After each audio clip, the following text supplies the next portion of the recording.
The weekend is just around the corner. Erez Landau is a professional tour guide, and he joins us with some great ideas on how to spend your time. Today he wants to talk to us about Hevel Yatir. Thanks for joining us, Erez. Thank you very much for inviting me again. So what's so special about Hevel Yatir? You know, the area of Yatir is exactly in a junction between the forest and the desert and the valley and the mountain. So you have pretty much everything in a small territory, which gives you a variety of different options. Just whatever you want to do, you can find it over there in Yatir. So where do you recommend going in the area? So one of the things that I always recommend is having a local tour guide. Somebody who really knows everything, all the area. I met a tour guide named Nachshon Afik, and he took me to, first of all, Mount Amasa. Over there we had an observation. We saw the forest and we saw the mountain and the desert. And from there I asked him to take me to a fountain, because I always, when I start a tour, I like to, you know, have a little natural bath. So he took me to the Abigail's cave. And people who are familiar with the Bible, they know that Abigail, she was the wife of Caleb ben Yefuneh, who had a minor incident with David the king, who wanted to attack his party. But then Abigail, she met David at this cave. And over there she told him, you know, my husband, his name is Caleb, which means dog in Hebrew. Just like his name, he's a dog. Don't mind him, you know. Here, I brought you some stuff to compensate you. And they meet there in that cave, and there's a fountain there where you can go and wash yourself, and it's wonderful.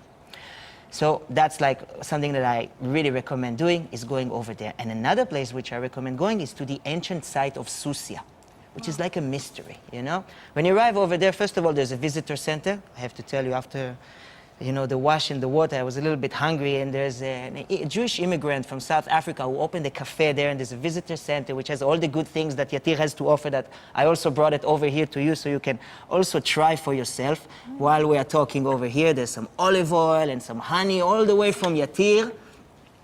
And while you are enjoying yourself, I'll tell you that Susia, when you're over there, you see that there's a lot of ruins, and obviously the place was full of life. But then it's not mentioned in the scripts. You don't find it in the Mishnah, you don't find it in the Gemara, and it's like, it's a big city, so what happened there? How come it disappeared like this?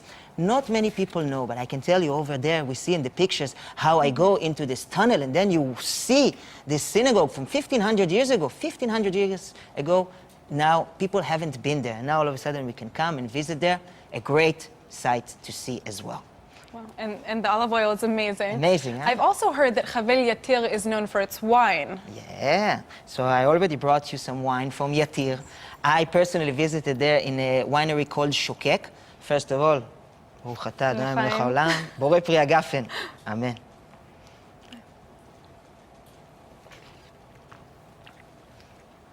I think I'm going to have to go this weekend. You will have to go and visit the winery. And also there's a really lovely girl there. Her name is Sigalit. She makes ceramics. I brought you some flowers, darling. Wow. And you can go over there. This is the best interview I've ever done. I hope you're going to invite me more and more and more, because it's just to show you, you know, the beautiful face of Israel, the great things that we could do. And there's really lovely people over there. If you want to come there and spend the night as well, there is a field school, you know, where big groups are coming. You know, some people come from America. They come with their schools or with summer camps, so they can stay there. There's also a place called Khan Susia. Khan means, you know, like a camping site. And also, you know, if you want to come with your partner, you want something romantic, On that note, where's the best place to sleep over in Hevel Yatir? So, you know, if you come with a group, like I said, the field school or the Khan, Susia, both of them are great options. Okay. If you want to have something more romantic, there's a tzimmer. You know, tzimmer is like a cabin house. In Hebrew, we call it, which I stayed in. It's called Levaha, which means the heart of the mountain. And it's really nice and lovely, and it's made just for couples with, you know, with a hot tub and a swimming pool and the view and everything. I actually think I've heard about it before. Yeah. It's really, really lovely over there. And, you know, on top of all, there's really lovely people over there who know how to give really good service, and they're very, very welcoming. So I highly recommend going to the Yatir area. So you were telling us last week about the Beautiful Face of Israel campaign.